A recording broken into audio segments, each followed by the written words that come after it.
Latin மொழியில டே ப்ரொஃபுண்டிஸ், ஆழத்தில் இருந்து எழுகின்ற ஒரு திருப்பாடல் என்று சொல்லி அழைக்கப்படுகின்ற புகழ்பெற்ற மனம் திரும்புதல் பாடலாக. அதான் சகோதர சகோதரிகளே, ஆழத்தில் இருந்து எழுகின்ற கதறல், நிலத்தின் அடியில் இருக்கின்ற ஒரு இருண்ட நிலையிலே திருப்பாடல்ல காணப்படக்கூடிய அந்த ஆள் துயரத்தில் இருக்கிற நான் உம்மை நோக்கி மன்றாடுகிறேன் என்பவர்களே. இங்கு இருக்கக்கூடிய இந்த ஆழம் என்பது இது வெறும் கடலோ கிணறோ அல்ல. பாவத்தால், ஏமாற்றத்தால், தோல்வியால் மனிதன் வீழ்ந்து கிடக்கின்ற ஆன்மீக அதாள பாதாளம். எசேக்கியேல் சொன்ன அந்த கல்லறையும் திருப்பாடல் ஆசிரியர் குறிப்பிடுகின்ற அந்த ஆழமும் ஒரே விடயத்தை குறித்து நிற்கிறது. ஆண்டவரே, ஆள் துயரத்தில் இருக்கும் நான் உம்மை நோக்கி மன்றாடுகிறேன். என் மன்றாட்டுக்கு செவி சாய்த்தரலும். என் விண்ணப்ப குரலை உம்முடைய செவிகள் கவனமுடன் கேட்கட்டும். ஆண்டவரே, என் குற்றங்களை மனதில் கொண்டிருந்தால் யார்தான் நிலைத்து நிற்க முடியும்? ஆண்டவரே, உமக்காக நான் ஆவலோடு காத்திருக்கிறேன்.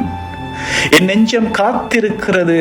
அவரது சொற்களுக்காக ஆவலோடு காத்திருக்கிறேன். விடியலுக்காய் காத்திருக்கும் காவலரை விட, ஆம், விடியலுக்காய் காத்திருக்கும் காவலரை விட என் நெஞ்சம் என் தலைவருக்காய் ஆர்வத்துடன் காத்திருக்கிறது என்கின்ற இந்த வரிகள். பிரியமான சகோதர சகோதரிகளே, பாபிலோனியாவிற்கு நாடு கடத்தப்பட்ட மக்கள் அவர்களுடைய பாவத்தின் விளைவாக, ஆனால் ஆண்டவர் கல்லறைகளை திறப்பேன், மன்னிப்பை வழங்குவேன் என்கின்ற இந்த தொனி இந்த சங்கீதத்திலே இளையோடி போகிறது. உலர்ந்த எலும்புகள் உயிர் பெறுவதற்கு முன்னர் அந்த எலும்புகள் காய்ந்து போனதற்கான பாவங்கள் கழுவப்பட வேண்டும். இந்த பாவத்தை யார் கழுவுவார்? ஆண்டவர் இயேசு தன்னுடைய இரத்தத்தை சிந்தி அந்த இரத்தத்தினால் அந்த பாவத்தை கழுவ வேண்டியிருந்தது. இரக்கத்தின் ஈரப்பதத்தை வழங்க ஆண்டவர் இயேசுவினுடைய இரத்தம் விலையாக கொடுக்கப்பட வேண்டியிருந்தது. அவை முதலாவது வாசகத்திலே 70 ஆண்டு காலமாக அந்த அடிமை நிலையிலே காத்திருந்து எலும்பு கூடாக அல்ல, கூடாக இருந்தாலும் ஒருமிக்கலாம், ஆனால் சிதறி போயிருக்கிற எலும்புகளினுடைய ஒரு குன்றாக மாறியிருக்கிற அந்த பள்ளத்தாக்கிலே ஆவியினுடைய வல்லமை புகுந்த வேளையிலே உயிர் பெறுவீர்கள் என்கின்ற அந்த விடியலுக்கான அந்த அறைகூவல் திருப்பாடலிலே, விடியலுக்காய் காத்திருக்கும் காவலரை விட, விடியலுக்காய் காத்திருக்கும் காவலரை விட என் நெஞ்சம் காத்திருக்கிறது என்பது திருப்பாட ஆசிரியருடைய உள்ளத்தின் கதறல். சிறையில் காத்திருக்கிற மக்கள் ஒரு நீண்ட இரவை கழிப்பதை போல இந்த இருள் எப்பொழுது நீங்கும், எப்பொழுது நாங்கள் எங்களுடைய சொந்த நாட்டிற்கு திரும்புவோம், என் உறவுகளை நாங்கள் எப்பொழுது பார்ப்போம் என்கின்ற அந்த ஏக்கம் விடியலுக்காய் காத்திருக்கிற ஒரு காவலாளியின் தவிப்போடு இங்கு ஒப்பிடப்படுகின்றது.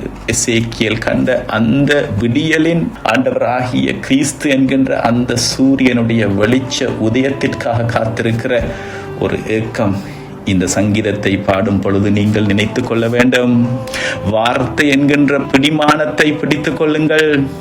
ஆண்டவராகிய நானே உரைத்தேன், நானே இதை செய்தேன் என்கின்ற அந்த முதல் வாசகத்திலே சொல்லப்பட்ட அந்த உறுதிப்பாடு திருப்பாடலிலே அவருக்காக, அவருடைய சொற்களுக்காக அவளோடு காத்திருக்கிறேன் என்பது பிரியமான சகோதரர்களே, திக்கற்ற நிலையில் இருக்கின்ற ஒருவருக்கு பல தருணங்களில் இருப்பது இறைவன் தருகிற வாக்குறுதி மட்டுமே தான். வாழ்வின் இருண்ட நிலைகளிலே பயணம் போகின்றவர்களுக்கு, தனிமையிலே தவிப்பவர்களுக்கு இருப்பது அந்த வார்த்தை மட்டும்தான். இறைவனுடைய வாக்குறுதி ஒன்றுதான். எசேக்கியேல் சொன்ன உயிர் பெறுவீர்கள் என்கின்ற அந்த ஒற்றை வார்த்தையை திருப்பாடலாசிரியர் கெட்டியாக பிடித்துக் கொள்ள கற்றிருந்தார். இன்று எமக்கும் கற்றுத் தருகிறார். ஆண்டவரிடமே பேரன்பும் மீட்பும் உள்ளது. எசேக்கியேல் கூறிய ஆண்டவர் தம் மக்கள் மீது கொண்டுள்ள அந்த பேரன்பு, மறுபடியும் கட்டுகின்ற அந்த உடன்படிக்கையின் அன்பு, அந்த அன்பினால் உங்களையும் என்னையும் அரவணைத்திருக்கிறார். அன்பானவர்களே, முதல் வாசகத்திலே நாங்கள் கண்ட அதே அனுபவம் பதிலுரை பாடலிலே எங்களுடைய பதிலாக இறைவனுக்கு நாங்கள் காட்டுகின்ற ஏக்கத்தின் துணியாக அமைந்திருக்கிறது. கல்லறையில் கிடக்கின்ற பிணங்கள் பேச முடியாது, ஆனால் உயிர்ப்பிக்கப்படுகின்ற ஆன்மா ஆண்டவரே என்று கூவி அழைக்கும் இந்த திருப்பாடல் எசேக்கியேல் வழியாக உயிர் பெற்ற அந்த எலும்புகள் பாடுகின்ற முதல் பாடலாக அமைந்திருக்கிறது. வரலாற்று பின்னணியிலே இந்த 130வது திருப்பாடல் விவிலியத்திலே உள்ள ஆழமான உருக்கமான ஜெபங்களில் பாடல்களில் ஒன்று. அது ஒரு தனி மனிதனுடைய அழுகையாக தொடங்கி ஒரு தேசத்தின் விடுதலைக்காக ஏங்குவதாக முடிவதாக காணலாம். இந்த திருப்பாடல் யாத்திரை பாடல்களில் ஒன்றாக கருதப்பட்டது. கிறிஸ்துவுக்கு முன் 538 பாபிலோனிய சிறை இருப்பிலிருந்து விடுதலையாகி மக்கள் எருசலேமை நோக்கி திரும்பிய தருணத்திலே எலும்பும் தோளுமாக 70 ஆண்டுகள் ஒரு பரம்பரை அடிமைகளாகவே வாழ்ந்து முடித்த அந்த தலைமுறை, அடிமைகளாக பிறந்த அந்த பிள்ளைகள் மறுபடியும் இஸ்ரேலுக்கு திரும்பி வருகிற வழியிலே அவர்கள் பாடிய அந்த பாடல், எருசலேம் திரும்பிய மக்கள் சிதைந்திருந்த ஆலயத்தின் படிகளில் ஏறி சென்ற பொழுது இந்த பாடலை பாடியிருப்பார்கள் என்று சொல்லி வரலாற்று ஆசிரியர்கள் சொல்லுகின்றார்கள். தங்களுடைய பாவத்தினால் நாங்கள் நாடிழந்தோம், நிலமிழந்தோம், மாண்பிழந்தோம். மனம் திரும்பும் ஒரு சமூகமாக நாங்கள் மறுபடியும் இறைவனை பிடித்து கொண்டு அந்த அதாள பாதாளத்திலிருந்து மறுபடியும் நாங்கள் ஏறி செல்கிறோம் என்கின்ற அந்த உணர்வோடு இஸ்ரேல் மக்கள் திரும்பி வருகின்ற அந்த பாடல். பிரியமான சகோதரர்களே, நீர் குற்றங்களை மனதில் கொண்டிருந்தால் யார்தான் நிலைத்து நிற்க முடியும் என்கின்ற இந்த 3வது வசனம் இன்றைய நாளிலே எங்களுடைய அவதானத்தை கொள்ளுகின்ற ஒரு முக்கியமான ஒரு வரி. ஒரு நீதிமன்றத்தில் நீதிபதிக்கு முன்னால் ஒரு குற்றவாளி நிற்க முடியாமல் கூனி குறுகி நிற்பதை போன்ற ஒரு படம் இது.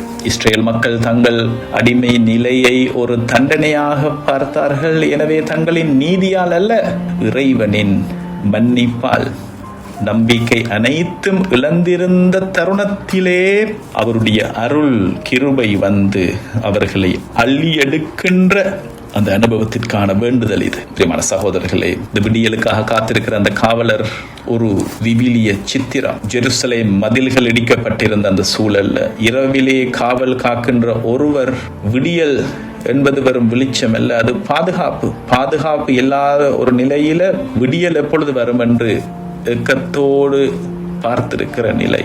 சூரியன் உதித்தால் தான் பயம் நீங்கும். இஸ்ரேல் மக்கள் 70 ஆண்டு காலமாக இருண்ட இரவில் இருந்தார்கள். எசேக்கியேல் முன்னறிவித்த அந்த ஆவி அவர்களுக்கு வழங்கப்பட்ட பொழுது அவர்கள் அந்த பாதுகாப்புக்குள் மறுபடியும் வருகிறார்கள். இறுதியாக பாபிலோனியாவிலே அழுத கண்ணீருக்கும் ஜெருசலேமிலே உதித்த விடியலுக்கும் இடைப்பட்ட ஒரு பாலமாக, ஆண்டவரே இதோ ஆழத்திலிருந்து நான் அழைக்கிறேன், விடியலுக்காய் காத்திருக்கிறேன் என்று சொல்லி இந்த நாளின் வழிபாட்டுக்குள்ளே நாங்கள் நுழைவோம்.